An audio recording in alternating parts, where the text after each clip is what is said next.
Thank you, and good morning, all of you. The theme of the panel, or what we're going to discuss, is really how do you build product companies that are going global, right? And at what point of time do you make certain decisions in the life of a company about going global? I think we have a great panel here. The reason why I say that, though many of them are fairly early stage companies, I think a couple of them are developer come CEOs. We've got a product manager here and also a CEO who's built the company and taken to the company to a certain size. So I think we'll get good insights from all of them. I just want to do a very quick poll. How many people in the audience, or entrepreneurs who have startups that are trying to go global? So maybe 15, 20%. And how many of you have already raised some amount of money? So a lot of you are looking for money, and kind of getting the pieces of the puzzle figured out, I think is going to be very important to be able to raise money, whether it is angel funding or Series A. What we'll do is, the format would be, we'll just go through 1-minute introductions, each one of us. I think the focus of the introduction would be more talk about the product, the target markets, the current state, of their ventures, so that you all have an idea, about their ventures. And then we're going to jump into a quick kind of a roundtable discussion, talking about how do you build products for global markets. How do you make the product management, product marketing decisions? Very, very, very critical for company success in terms of customer requirements, competitive landscape, positioning of your company. And right after that, your go-to-market strategy, what's going to be your sales and distribution strategy, and how do you build teams, and how do you raise money? So these are the 5 kind of tenets that our roundtable is going to focus on. So Pallav, why don't you go first? Talk about your company and give them a quick overview, maybe in a minute. Yeah. So good morning, everyone. So I'm Pallav, and I run a company called FusionCharts. Primarily, we are a JavaScript charting component company, and we build products for developers to build reports, dashboards, anything where they need to convert data into delightful and meaningful visuals. Started this in 2002 when I was in high school, and started as a developer. So it was only me for the first 3 years, doing everything right from coding, selling, and marketing to building websites and taking customer support calls. And over the last 11 years, we have built a team of 70 people across Bangalore and Calcutta offices.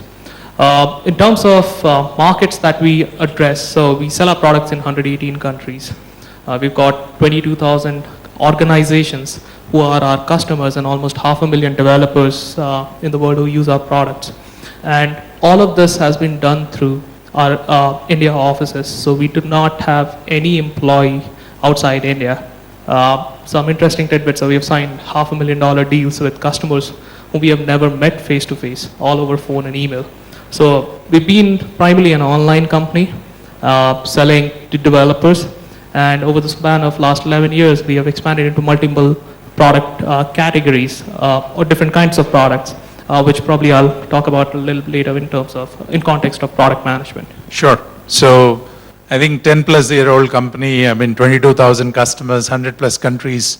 I'm assuming pretty much it's internet distribution, right? All of it. So internet distribution and channel partners. Okay.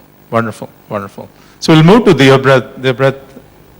Yeah. So as you said, we're fairly early stage. We started about 2 years ago, and we pivoted last year. So about a year into business. The product is being piloted with several large enterprise customers, and the problem with large enterprise customers, especially in the West, is that they take a lot of time. So a very fast-paced sales cycle for us is about 9 months. Do you want to spend a minute talking about your product, what the product does, maybe that? Right, yeah, so the product itself is in the social CRM space, where lot of user interaction with social media is going visual. People take a lot of photos, people spend a lot of time looking at those photos. So our product is focused on analyzing all these public photos and helping brands understand what people are doing with their products. So if you take a picture of yourself with a can of Coca-Cola, Coke would come to know that you had a Coke. And they will hopefully get in touch with you, reward you or something. So anyway, this is the social CRM space. Whenever people interact with products and take photos of those, large enterprises want to know about it. So that's what we are helping them do. And there's a lot of other stuff that goes on in the back in terms of analytics and business intelligence. But that's, at a high level, that's what we do. Sure. No, thanks. Kevin, you want to go next? So we're building a central platform. So I'm one of the founders of WaterKit. And we're building a central platform for companies to integrate with different mobile wallets like Apple Passbook, Google Wallet, or Samsung Wallet. So the problem that we're trying to solve is all these businesses which want to integrate with these wallets which pop up, they have to integrate with each one of them, and none of them have have APIs. So mostly we're an API-driven business. So we make it very simple for them to build one single pass using us and migrate to the different mobile wallets out there. And most of our customers are based in the US. We also have customers in South America. And primarily, the other biggest market is for us is Southeast Asia. Great. How many customers do you have? We have close to, so most of our customers include developers too. So we have close to 1,000 customers. Great. Great. So Kiran? Hi, I'm Kiran Kumar, and I'm a career sales guy who was working at Google before I quit and started Adapter Solutions. And what we built was a product called CrowdNub, which is a social promotions platform, which was acquired by Kulisa Technologies last year. So during that stint, I discovered that I'm probably more a product guy than a sales guy. So what I'm focusing now is on a different problem that busy professionals like you all might face, and it's a product around making your life simple, and we're starting with presentations and how to make presentations simpler. So that's a quick background. Great. Great. Aditya? Yeah, hi everybody. Is it working? Hi everybody. My name is Aditya Kulkarni. I co-founded LittleEye Labs about 18 months ago with a bunch of colleagues that we met at Rational IBM a long time ago. LittleEye was is a performance analysis tool for Android.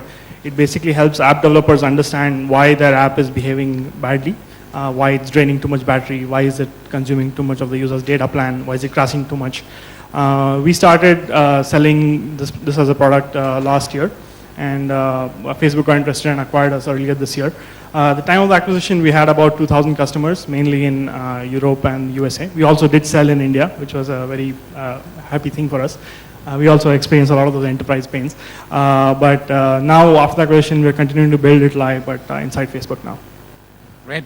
Yeah, thanks. So I'll do a minute of marketing for myself, right? So I run an early stage fund called Ventureast Tenet Fund.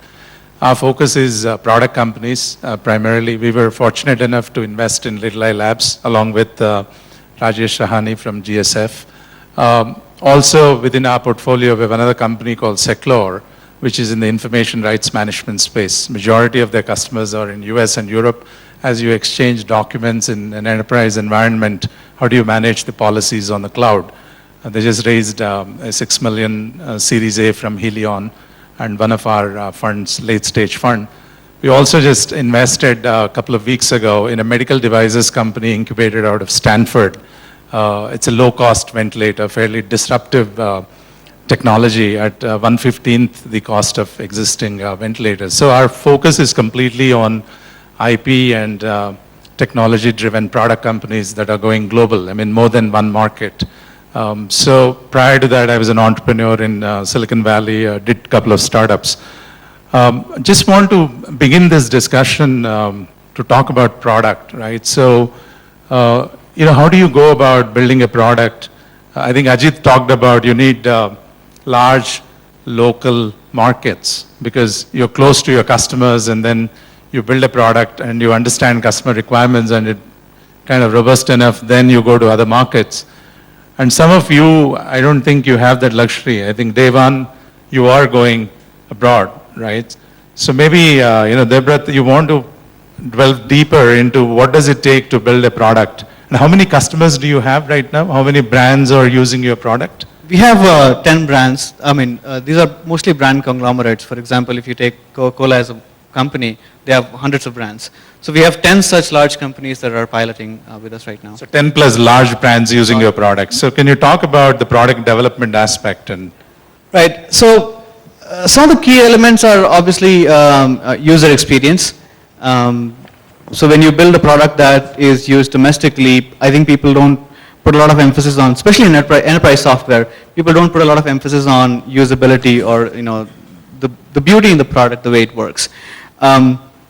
But when you're looking at customers outside of India, especially in the US, usability becomes a large factor.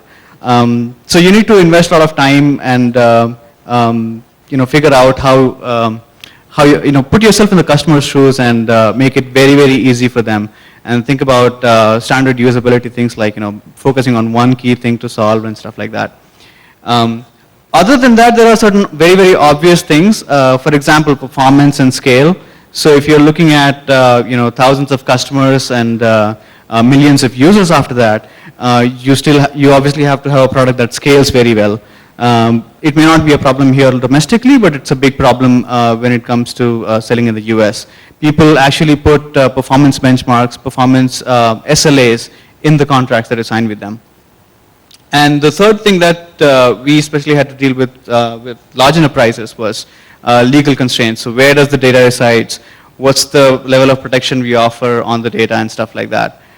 So these were the three key aspects that were very different from the domestic market that we had to sort of delve into and make sure we address them. Kevin? You. So even for us, the major focus was on user experience because for designing these passes, there are two ways you could do it using our platform. One was using the API, where they just pass the parameters and we can auto-generate it. And the second thing was using a web app, which was the most used feature because we had a visualization where you can see, visualize the passes before you build it.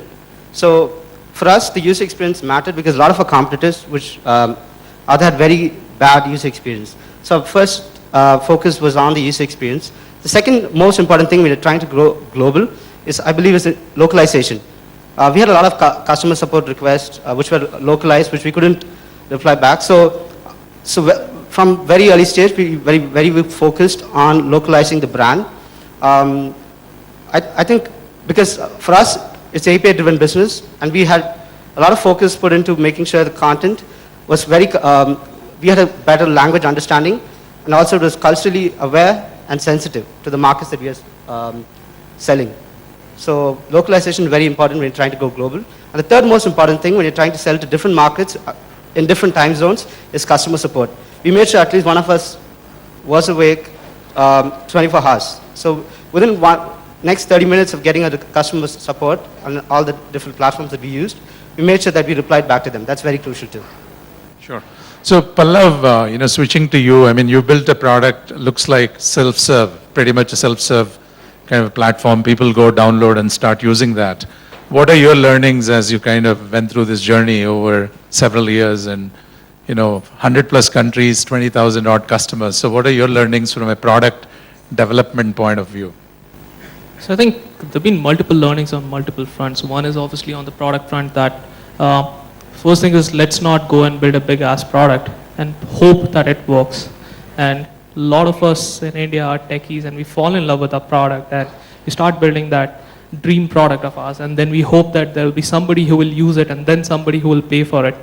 So one thing which automatically happened for us, call it serendipity, is because I knew so little when I started building a product that I only knew that is the amount I have to build.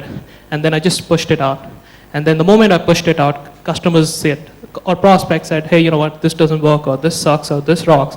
And we kept on listening and we kept on building on top of that. So from that day till now, the scenario is reversed. So the fact that we have 22,000 customers, we have so much inputs that we can't handle. So now we have a different problem of how do you prioritize customers? How do you prioritize requests? How do you build execution engine? Which markets do you go after? The second thing is when you're building a product from India, and especially for an online self-serve market, you're not competing against Indian product. So your benchmark, your threshold for quality, your threshold for packaging, your threshold for documentation, for support, for your language, for your website, everything goes right up there because you're directly competing against the global players. And one thing which we consciously decided is even if we are building a product from India, don't price it like an Indian product. The first instinct we have, and I've seen this often and enough, hey, we'll build a product which works like that other product in the US, and I'm going to make it cheaper than that. That does not work because somebody in Bangladesh or somebody in Vietnam would build a better product and will price it cheaper than you. And customers do not buy cheaper products. They do not necessarily look for cheap, they look for value. So when you're building a product, make it the best in class. Focus a lot on the packaging. We've been talking about design, UI, UX, but packaging is a lot more. What is the experience that the customer has to go through right from the time he hears about you to the time he uses the product and continues using it? So there are different touch points, and product is just one of those touch points. What are the touch points when he has to run into support? What are the touch points from your sales team? What are the touch points when he has to look for pricing? What are the touch points when he has to go and look at the implementation of the product and speak the customer's language? If you are building a product and speaking complete tech jargons and you're selling to a customer and this tech jargon is not his primary language, there'll be a disconnect. So one of the things we did at FusionCharts is when we build these Lego blocks of visualization, we don't just sell them as Lego blocks. We say, hey, here's how these Lego blocks assembled together look in your industry or look with your technology. So there's a direct connect and the customer can easily justify the value, and which helps us price. So we are typically 10x more expensive than our European and American counterparts, but we deliver that value to customers, and that is why they come to us. And with high pricing, obviously your channel partners, they make more money, so they're willing to sell your product. Sure. No, that's it's definitely very valuable. So I don't know how many of you have read Eric Ries's lean startup methodology. I think for all the entrepreneurs, I strongly recommend kind of at least browsing through a couple of chapters. And he talks about an MVP approach, a minimal viable product approach, which is I think very, very essential because that's where you get the product market fit. And once you know that customers like what you're doing, and then you can get to the escape velocity. I think, to recap, people talked about user experience, people talk about how do you build scalability, into your products, and also how do you, listen to your customers or sales or competition. Now, switching gears, I want to go to Aditya. I mean, you have the product marketing, product management background.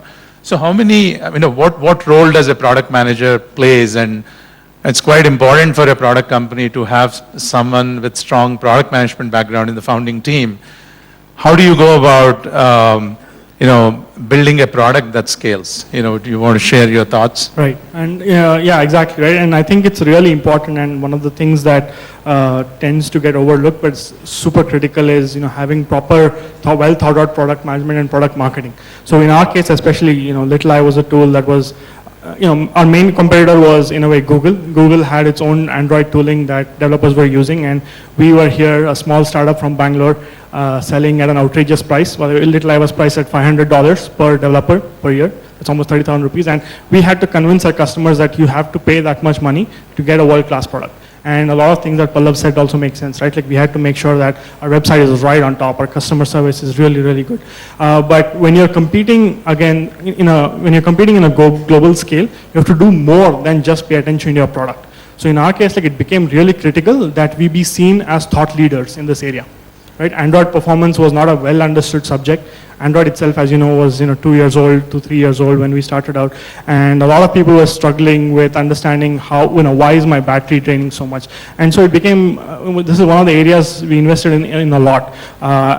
We used to go to developer conferences a lot, give talks about what are the ways to improve Android performance. Not necessarily sell LittleEye as a product, but just help out other developers. And in the end, what happened was that it came to be seen that, hey, these guys seem to know what they're talking about, right? LittleEye understands performance management. So being seen as thought leaders in the industry became really critical.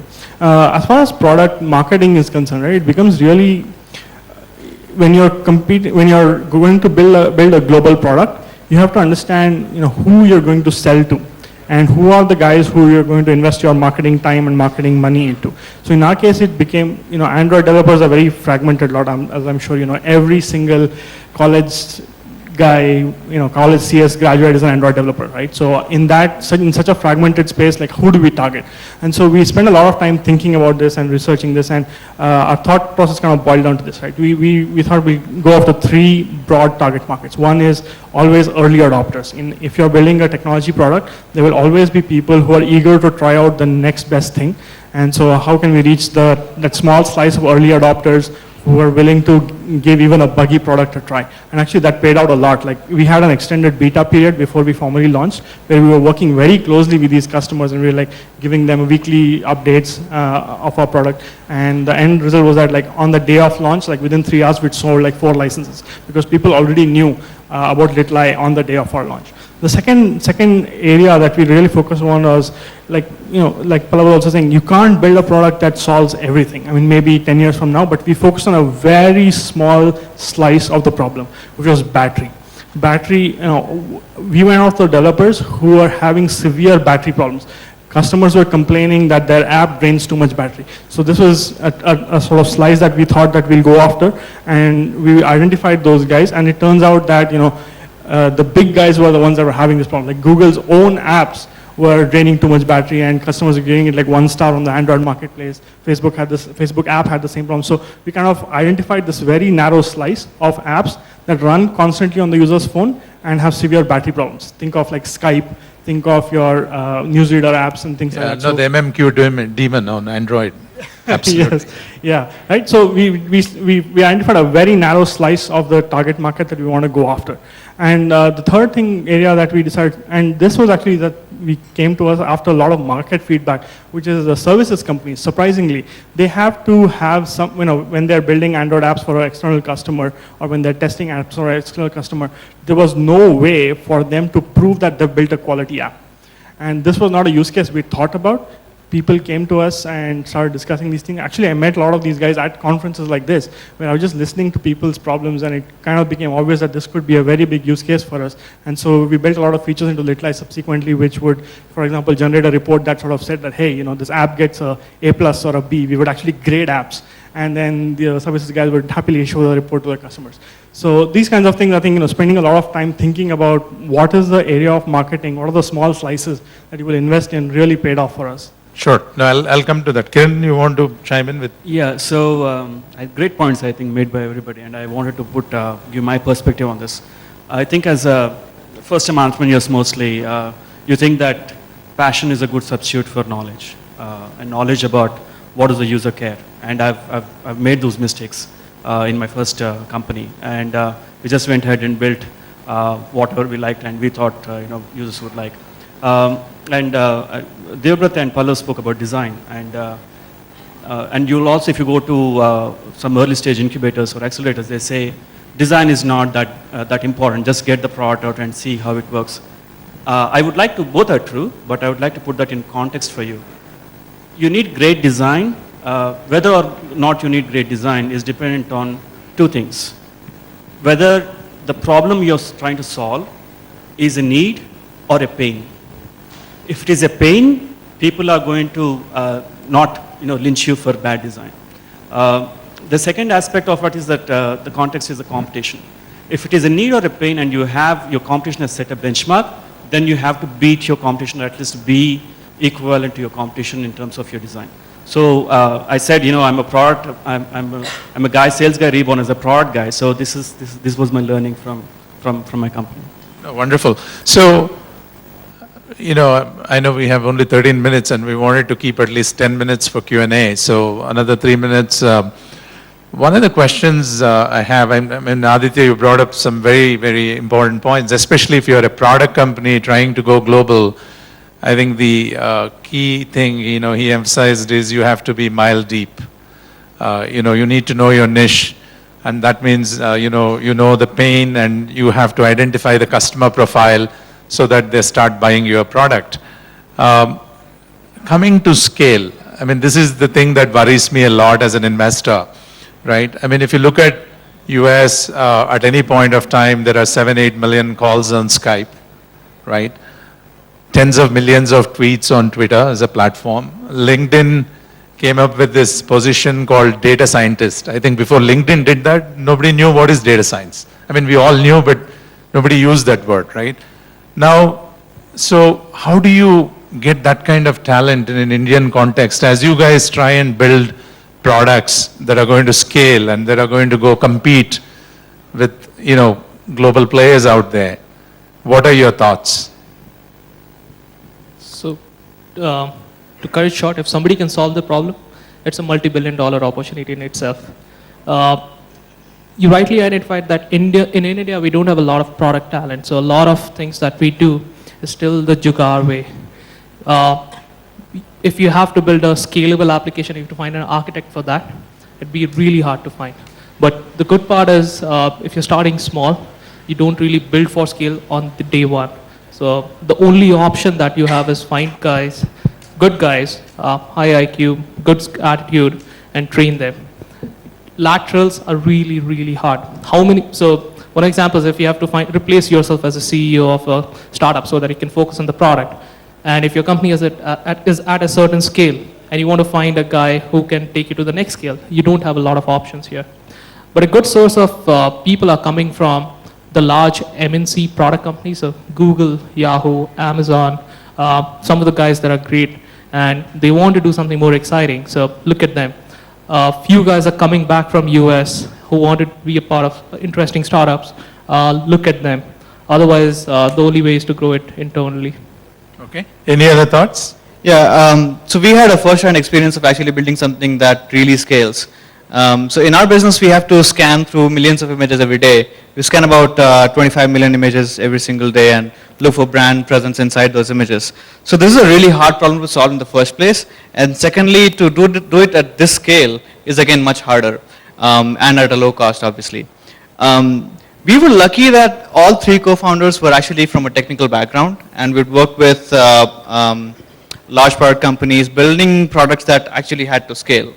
So we had some experience in that area. But the other thing that we also did was when we had to hire our first engineer, the one thing that we did was we went within our network and we also went and looked at things like Topcoder and other competition website. So when you have to hire the absolute best talent and you absolutely cannot compromise on it, even if it costs more money, please go ahead and get it, because a substandard product will just not survive. So if we were scanning 25 million images, and if that costed us like $50,000 a month, we would be out of business in 2 months, right? So if you had to do it at an efficient level, I mean, we didn't have a choice but to hire the very best. Kevin, do you have any? For us, hiring was, it's a developer-focused product, so we hired people who are hackers, who build products, mostly open source stuff. Mostly people who have done a lot of it, who understand developers. And also for us, our sales guys are engineers, sales engineers. So people who understand the problems of the development can understand and sell the product easily. So most of our hires were from our network, and my co-founder was a security hacker, so it was mostly through our network too. Got it. We've run out of time, and let's all give them a big hand. So thanks, Pallav, Aditya, Kevin.